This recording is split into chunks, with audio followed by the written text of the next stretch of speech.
আমাকে নিয়ে গালি দেবেন না। আরে কি বললি তুই? সামান্য 30 টাকা দেওয়ার যোগ্যতা নেই, তুই আবার আমার চোখে চোখে চোখ রাঙিয়ে কথা বলছিস?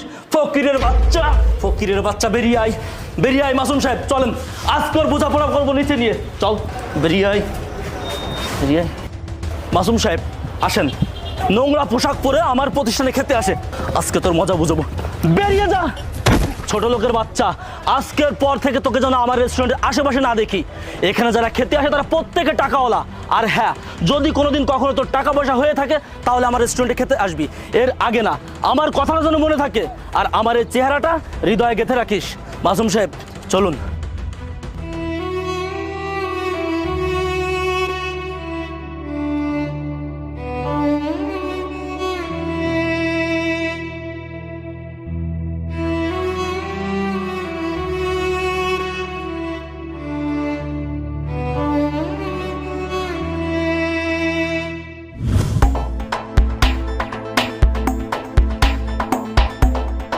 এই গাড়িতে হাত দিও না, এখন যাও, খুচরা টাকা নাই, পরে এসো।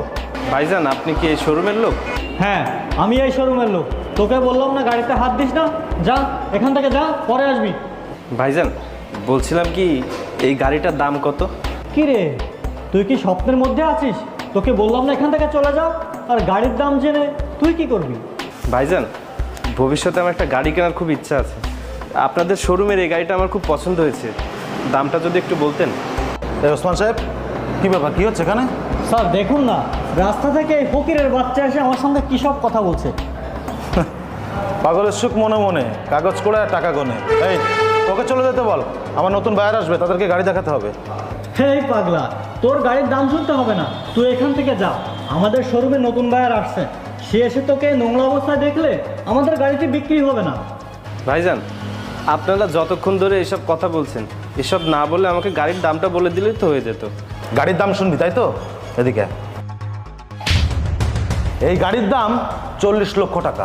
কিন্তু ভাইজান আপনি আমাকে মারলেন কেন? গাড়ির দাম 40 লক্ষ টাকা, সেটা বলে দিলেই তো হয়ে যেত। তোর মতো রাস্তার পাগল এই গাড়ির দাম মনে রাখতে পারবে না, এই কারণে তোকে চড়টা দিয়েছি। যতবার গালে ব্যথা উঠবে ততবার এই গাড়ির দামটা তোর মনে পড়বে। আপনাদের বিজনেস পলিসি আর লজিক দেখে আমি সত্যি অবাক হয়ে যাচ্ছি। এই ওসমান সাহেব, এই পাগলটাকে এখান থেকে ঘাড় ধাক্কা দিয়ে বের করে দিন। কত বড় সাহস, আমার শোরুমে দাঁড়িয়ে আমার মুখে মুখে তর্ক করে। সে কি জানে না যে আমি টাকাওয়ালা, আমি কোটিপতি? ওকে আপনি বুঝিয়ে দিন যে আমার সাথে বিয়াদবি করলে তার ফলটা কি হয়। ঠিক আছে স্যার, আপনি তো চাপ নেবেন না, আমি বিষয়টা দেখছি।